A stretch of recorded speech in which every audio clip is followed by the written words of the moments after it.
What's up, internet trash fans? It's NotMorePegasus coming at you with all the latest chaos. You thought the comment section was wild? Think again, because today we're serving 6 sizzling stories straight from the meme furnace. From Asmongold's eye-popping kick income to a parent losing their marbles over Cenat, we've got it all. Strap in for a roller coaster of clickbait, cringe, and certified gigastress. All right, degenerates. Story 1 is a doozy. Asmongold just dropped his kick earnings like a hot mixtape, and your Twitch faves are sweating bullets. In 2 measly days, he rakes in more cash than most plebs see in a year on Amazon's donation dumpster fire. The man basically turned Kick into his personal ATM while Twitch sits there like a dog getting kicked. It's so absurd that even Mr. Beast must be dumpster diving for coins under his couch cushions. Asmongold's bank account readout probably looks like the national debt ceiling. We're talking eyeballs popping, jaw drops, and CPU fans spinning out of control. That giant rant about broken emotes? Peanuts. The real flex is printing money while your haters nap. He made more cash in breakfast time than Larry's cat meme tours. And no, this isn't some digital fairy tale or Joel Osteen sermon. It's cold, hard, virtual currency. Don't be surprised if he buys Kick or calls it daddy by tomorrow. Once Asmongold's wealth hits the moon, astronauts on Mars will scan Twitch's 9-to-5 dailies and laugh. This has end of the algorithm vibes. The chat probably exploded into emote cancer in nanoseconds. Meanwhile, Twitch's investor call sounds like a wake of a flatline. It's less a platform battle and more a dumpster fight. It's peak meme magic. Punch the subscribe button like you're feeding the hype, and now let's teleport this flaming dumpster to Story 2. Story 2 is your daily reminder that fans are actually just paid extras in the streamer circus. Cenat was strolling through life, minding his digital business, when some Karen parent lost their marbles for a selfie spot. Yes, you heard that right. They turned into a human volcano, cursing him out for not snapping a pic with their kid. The entitlement is so peak it makes Logan Paul's Japan Hotline episode look like polite theater. Kai kind of ghosted them like a low-budget telemarketer because he's not your iPhone photographer. The fallout? A classic blend of cringe rants, shaky TikToks, and the kind of email chain drama that'd disappoint your middle school. Every influencer thinks they own your face, but rarely do you see such Oscar-worthy meltdown over camera angles. You could almost sense the dad's arteries overheat through the screen. The internet slapped on gas masks as toxicity levels hit meltdown. Some fans cheered, while others facepalmed so hard they needed medical attention. Meanwhile, Kai's just trying to log back on without needing therapy. It's like watching a toddler tantrum in high def. This incident will be meme canon for ages, spawning reaction vids, fan art tragedies, and Discord breakdowns. And yes, the police did not arrive, but everyone in the comments sprung into armchair vigilantism. Honestly, if entitlement was an Olympic sport, this Karen would podium.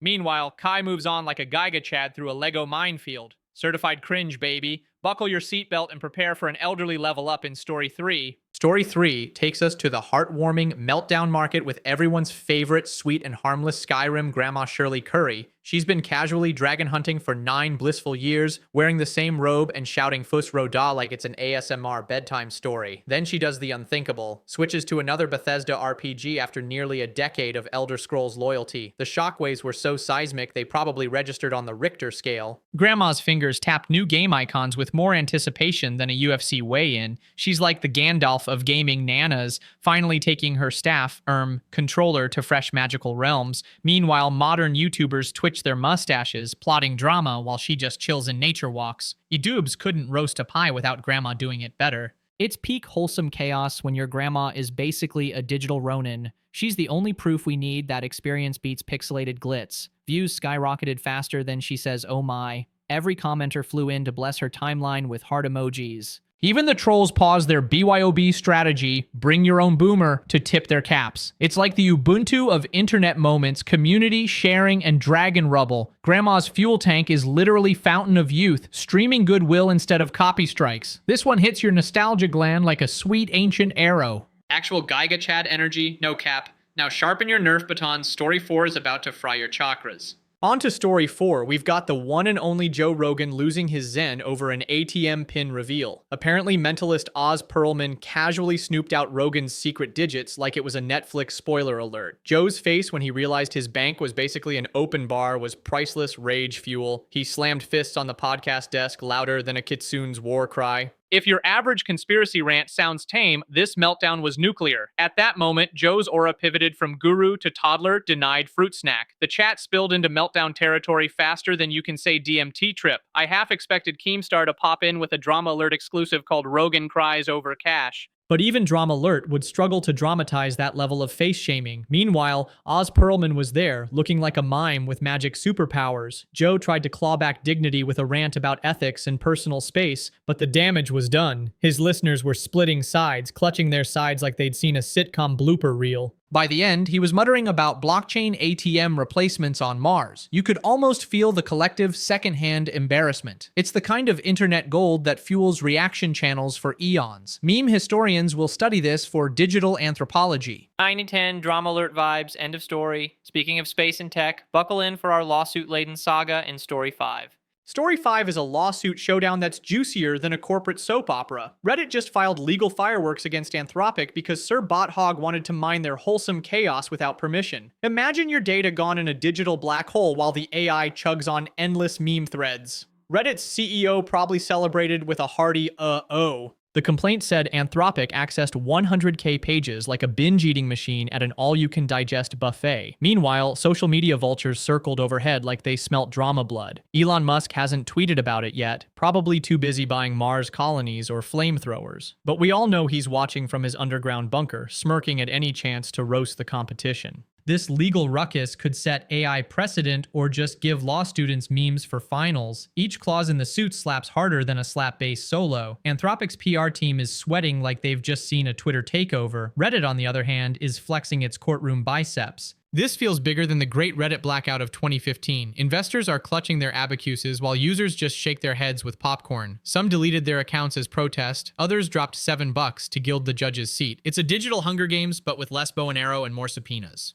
Keep an eye on this one because it could recalibrate the entire AI meme economy. That's a 66610 chaotic energy rating. Up next, an advertising betrayal that even the holiest figure would frown upon. Finally, Story 6 takes us to the land of broken promises and ad-laden nightmares. YouTube, that benevolent temple of cat fails, just decided to punish its premium light subscribers by cramming more ads into their sweet deal. It's like selling you an umbrella, then poking holes through it before the rain. The announcement landed with less grace than a hippo in ballet shoes. People expecting an ad-free playlist got a deluxe ad buffet instead. Even the Pope, busy blessing the Vatican's Wi-Fi, would side-eye this betrayal. Imagine His Holiness mumbling Nolo ads at the Sistine Chapel ceiling. Subscribers are now stuck listening to 15-second ROI jingles before their grandma's casserole recipe video. The comment section erupted with digital torches and pitchfork emojis. You know it's bad when ad revenue becomes the new holy sacrament. Influencers are scrambling to make cringy sponsored slots fit into already collapsing narrative arcs. It's the kind of corporate slap you don't recover from without assembling a YouTube support cult. I'm half expecting Pixel Priest to start exercising ad blocks next. Meanwhile, every unsub button got a steroid injection. If content is king, these ads are the usurping imp. But hey, why stop at pre-rolls when we can have mid, post, and snack breaks?